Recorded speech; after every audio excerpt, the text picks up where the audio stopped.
Hello, everyone, and welcome back. We're going to talk all about beliefs today.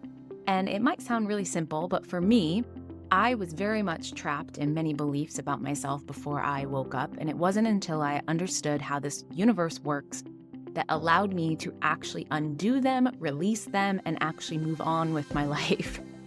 As you know, everything starts from a belief. And if you didn't know that, it does. It starts from our computer switchboard and it creates everything. We are creators. We have an electromagnetic field around our body that creates our entire world. It is highly, highly important that we get control of this entire system so that we can create situations and circumstances that we enjoy, that are fulfilling, that makes us feel good about ourselves. But that is all going to come from understanding how we use our entire being in this world. And that's why I am here to share with you all the pieces of how this universe works. So we're going to talk about beliefs because this is a big one. And before I woke up to all of this, I was very trapped in identities about myself and beliefs of this world that I could not get out of. And I've talked about this before. I tried every modality and there was always holes because I always looped right back to the same belief. I might have been free for a second or two, or I had a week of freedom, and then something would bring me right back to believing what I was believing. And it wasn't until I understood how this universe works that now I go, oh, of course I was trapped because I was looping and not understanding what was happening around me that kept me trapped in that belief. So we're going to talk about the mechanics of this world and beliefs so you can free yourself of these beliefs or start understanding what's going on around you so you can take control of it and change the beliefs up in your mind so you can be free of whatever you're feeling that causes pain about self or this world. So let's dive into it. Beliefs. This blew my mind. Beliefs are created by repetition. That is it. Whether it's true, false, up, down, left, right, any of it. Beliefs are created by repetition. It is something you have done over and over and over again that at a certain point you then believe it. It blew my mind because, if I think back to before I woke up to all of this, I repeated that thought over and over again in my head. I acted it out in many ways. And of course I was getting trapped. So that is step one of understanding the little matrix trap that happens with beliefs. So if beliefs are repetition, how do we start that repetition cycle? Now, if you have not watched episode 1, I keep bringing that episode up because it's literally, I'm going to drill it into your minds. This is an inside out world. Everything outside of you is being created by you and your electromagnetic field. Now, from day 1 to age 6, we are not in control of our field yet. We are learning what it takes to be in control of that. So up until age 6, what are we doing? What we are doing is watching our parents or the people around us, and we are mimicking them. We are starting to go, oh, okay, I do this and I get this. It's a mirror for them. We are actually embodying their reflections. So it's pretty cool for parents. Your kids up until 6 are your mirrors. They are mimicking your imbalances. But what are we doing during that age? We are in repetition. We are repeating actions and beliefs and thoughts. We can see it all the time. Kids mimic adults. This mimicking thing that kids are doing is a repetition embodiment of a belief. And it could be just being more quiet and not speaking up because that's what we see one of our parents do. And that means, oh, maybe I'm not supposed to say anything.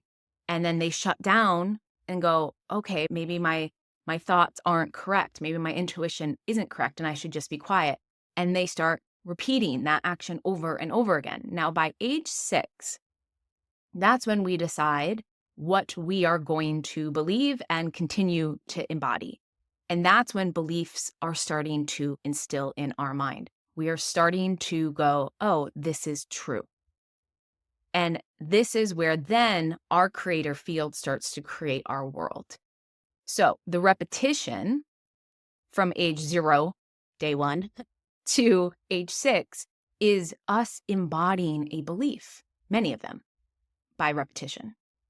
So again, doesn't come from truth at all, but we believe it as truth because we've done it a million times over and over and over again. Now, this is where it gets really fun. And this is what I was like, whoa, this is crazy. So that electromagnetic field that I talk about, right? Your EMF field. If you repeat something over and over and over again in your head, you say a phrase over and again, what happens is it goes on your field and someone has to say it and bounce it back. What I call your inside out voice. They literally will verbatimly say what you said. So if you put on a skirt and you go, I love this skirt. It is so pretty. I love this skirt. It's my favorite skirt. It's so beautiful. And you say this over and over again, you're going to go out into the world and everyone's going to say, I love that skirt. I'm sure this has happened to you. It's happened to me many times. When you say you love something over and over again, they will have to say it because it's so loud on your field. This is an inside out voice. Now, the danger of that, we say a lot of things that are incorrect and negative about self or situations. So we could say over and over again, I don't think I'm special. I don't think I'm special because of this. I don't think I'm special because of this. And we say it over and over again. And then we go in for a job interview and they literally say, I'm sorry, we can't give you the job because you're missing X, Y, and Z. Now, if you don't understand this law of inside out voice, you are now going to go, oh my God, maybe it's true. So now we have repetition. Now we have someone outside of us saying, this may be true, or this is true. Now our emotions root even more into this. And I see it all the time. I see it all the time. People are like, well, so-and-so said it too. And I'll look in and I'll test intuitive and like inside out voice. Yep, inside out voice. So be careful that if you hear something that is verbatimly what you are thinking, I hands down promise you it is an inside out voice. It is not true at all, at all. And I've had this a million times. Trust me, my lovely relationships in my life, my romantic ones, they love to be my area of showing me all my imbalances and the amount of times I would say something and they would bounce it back. And it was so painful because I was like, oh my God, this inside out voice. And then they won't even remember they said that because it was so mine that it wasn't in their consciousness.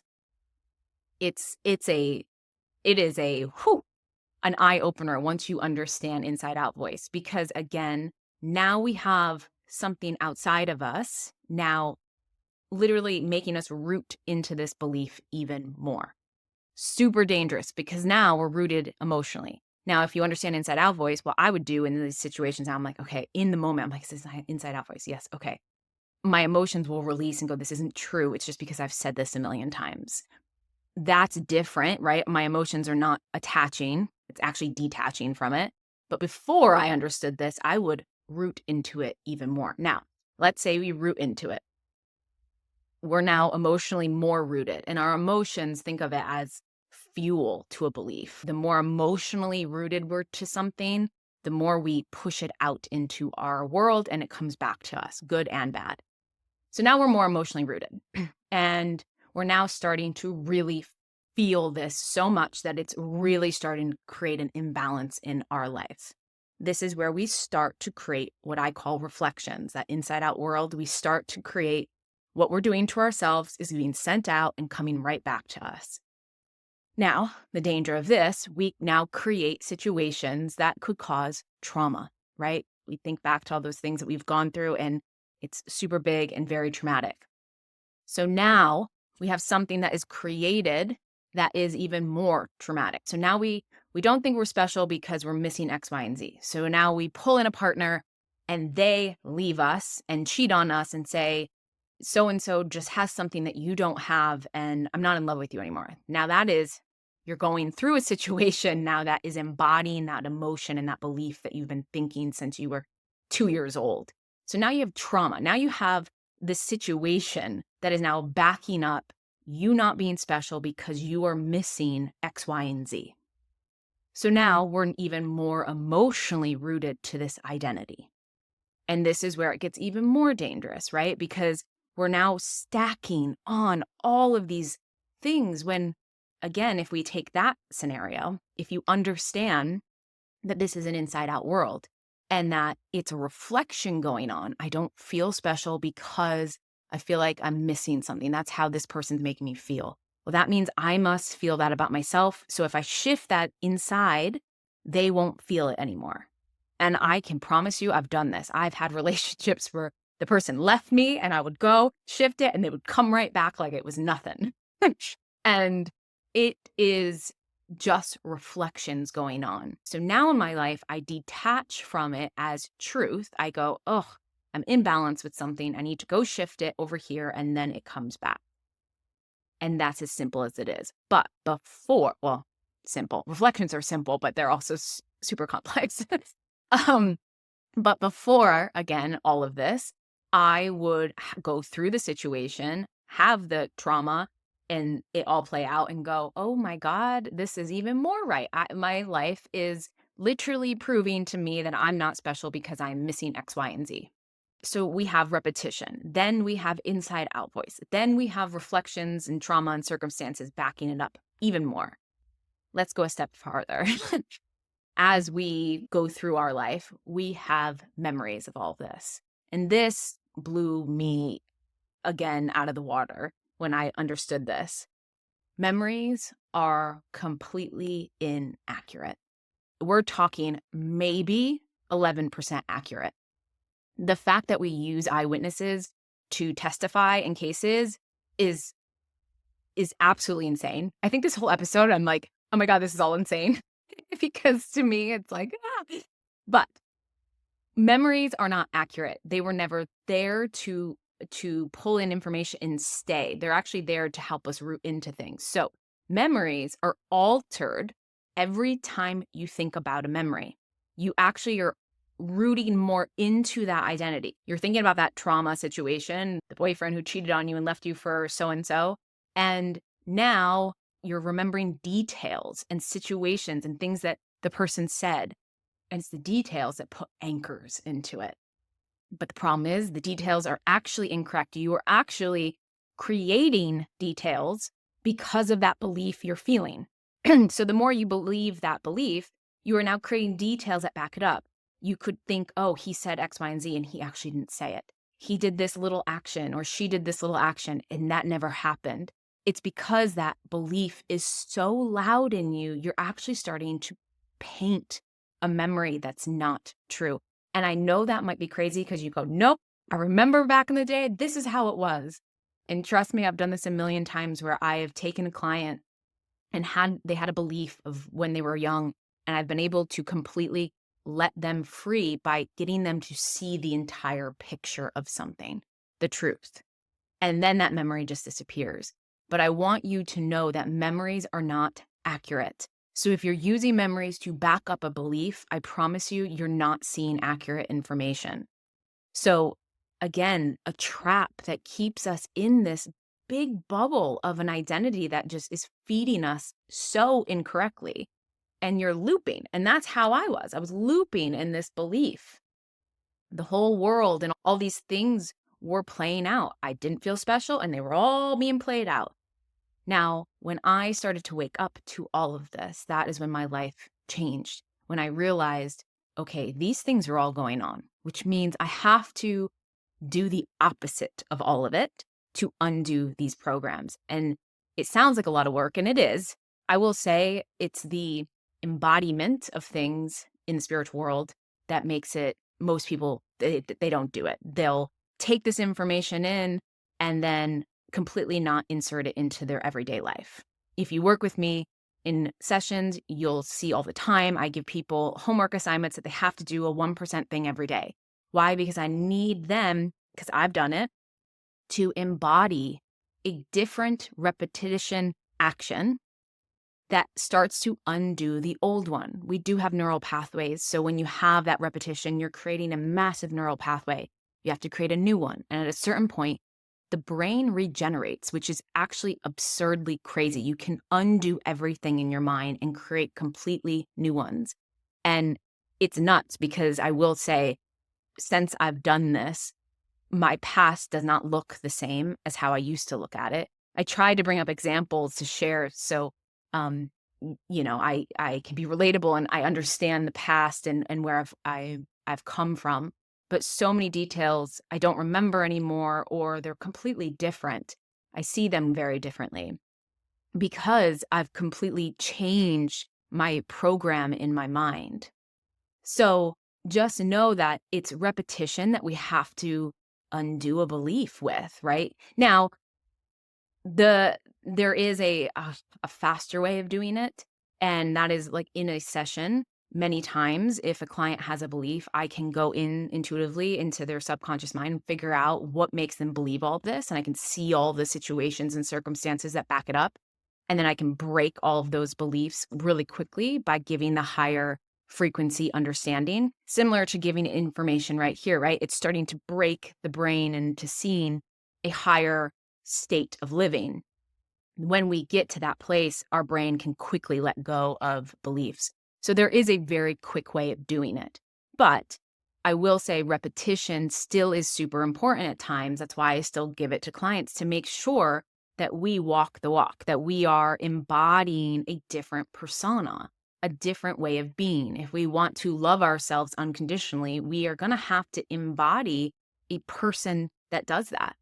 I knew when that's why I was so like reluctant to this. I knew when I was going to open up the door to mastering financial and the highest frequency, I was like, oh my God, we're going to have to do so many actions that are going to be so different than what I'm doing now. And it's probably going to terrify me. And that's the thing. Our system is constantly looking for danger. So when you start to implement an action that goes against what feels safe and whatnot, the body goes, oh, danger, danger, danger. Don't do that. Don't do that. We're in major danger, but it's actually completely false. We are embodying the higher frequency way of living, and the body just doesn't understand that yet. So I knew when I was going to undo all of this financial low frequency personality traits and skill sets and step into the higher frequency one, it was going to take a lot of undoing, a lot of belief flipping, embodiments of actions of a billionaire versus somebody who has no money. It was a spectrum that I knew I needed to get up to. So I want you to think about this in your life when you want to embody loving yourself and knowing you're special. Really ask the question, what actions would somebody do to step into that? And what action can I insert 1% every day to make sure I start to embody and repeat that action or belief I'm trying to get to? And then also remember when you are going about your day to day and you're doing that action and all of a sudden someone says something that you go, oh, I said that. Catch it and go, oh, that's inside out voice. That is not truth. It's just I put it on my field and someone's bouncing it back.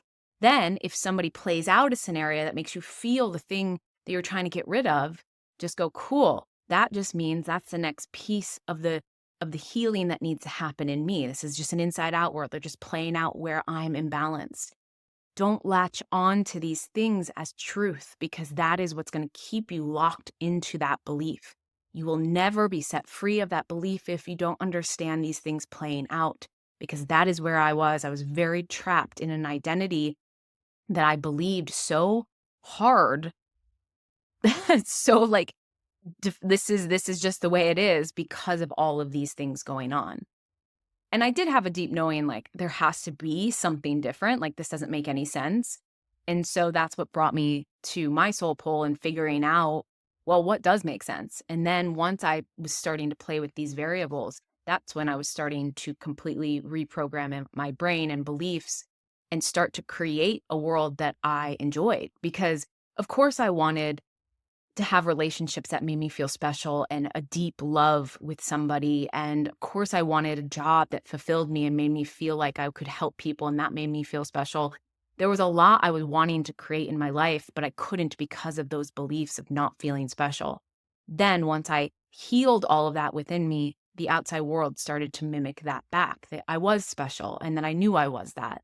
And all of you have this ability to 100% change it all. And you are actually meant to. We are meant to go to that 1,000 frequency in this realm. We're meant to get rid of those rubber bands on our energy that tightens and limits us.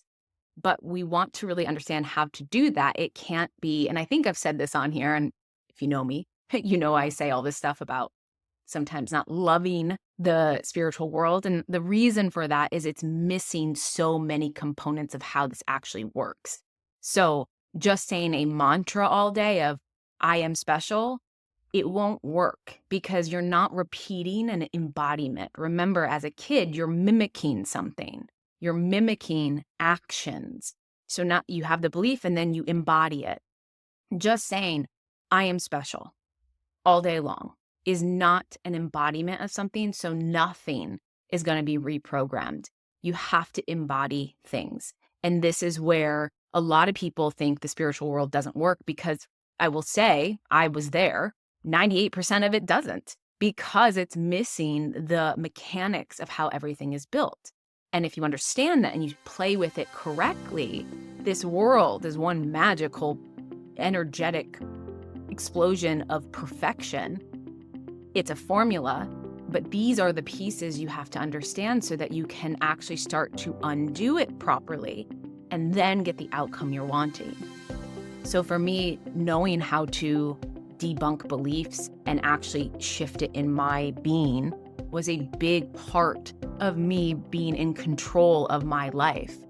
I will throw out there, emotional mastery is super important to all of this, because the minute we have emotional responses to all of it, that creates a whole ripple effect. So there is emotional mastery that we can talk about for sure. But I want you to first understand just these pieces that could stop you from understanding what's actually going on and how incorrect your beliefs are. But we have to use all of this to heal us inside, and then it all goes away.